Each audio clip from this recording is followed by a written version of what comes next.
जय मसीह की एकता सिंह मिनिस्ट्री में आपका स्वागत है। और आज हम एक और बाइबल स्टोरी देखेंगे।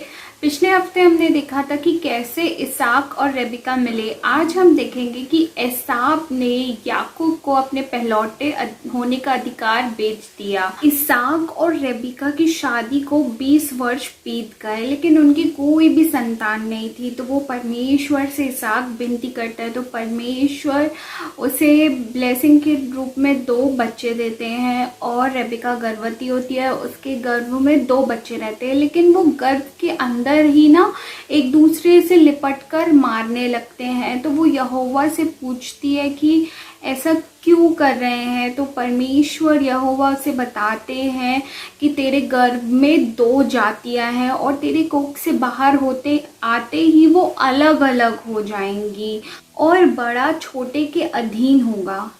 रेबिका ने 2 बच्चों को जन्म दिया। जो पहला बच्चा रहता है वो लाल कलर का और रोएदार कंबल के समान रहता है, इसलिए उसका नाम एसाव रखा जाता है, जिसका अर्थ होता है रोआर।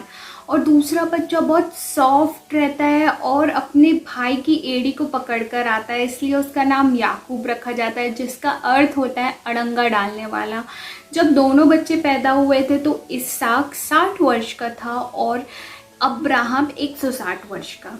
ये दोनों बच्चे स्वभाव में बिल्कुल अलग थे। जो एसाव था बड़ा बेटा, वो बहुत ही ज़्यादा मनमौजी, कठोर और नास्तिक था और वो उसे शिकार करना पसंद था और वो हथियार चलाने में भी निपुण था।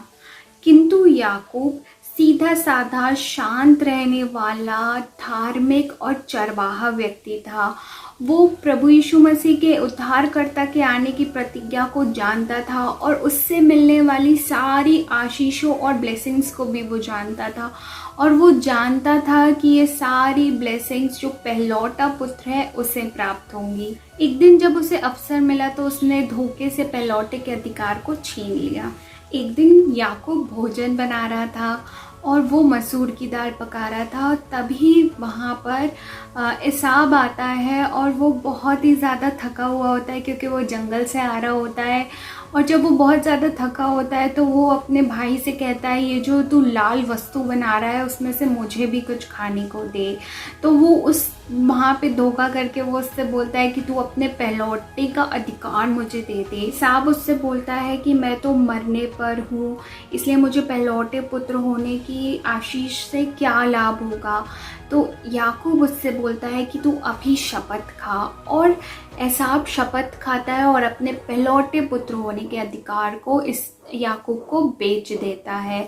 तब याकूब उसे रोटी और मसूर की दाल देता है और उसे वो खाता पीता है और एसाव वहाँ से चले जाता है। इस प्रकार एसाव ने पहलौटे पुत्र होने की आशीष को तुच्छ जाना। इसी प्रकार हम भी कई बार अपनी ब्लेसिंग्स को तुच्छ जानते हैं। जब हमें परमेश्वर ब्लेसिंग्स देते हैं हम उसकी वैल्यू नहीं करते हैं और हम किसी न किसी तरीके से किसी न किसी और को दे देते हैं वो ब्लेसिंग, और फिर बाद में हम पछताते हैं और रोते हैं। इसलिए आज अपनी ब्लेसिंग्स को जानिए, परमेश्वर पर विश्वास करिए और उसका धन्यवाद दीजिए। इस छोटी सी बाइबल स्टोरी को सुने जाने में परमेश्वर आपको बहुत सारी आशीष दे। आमीन।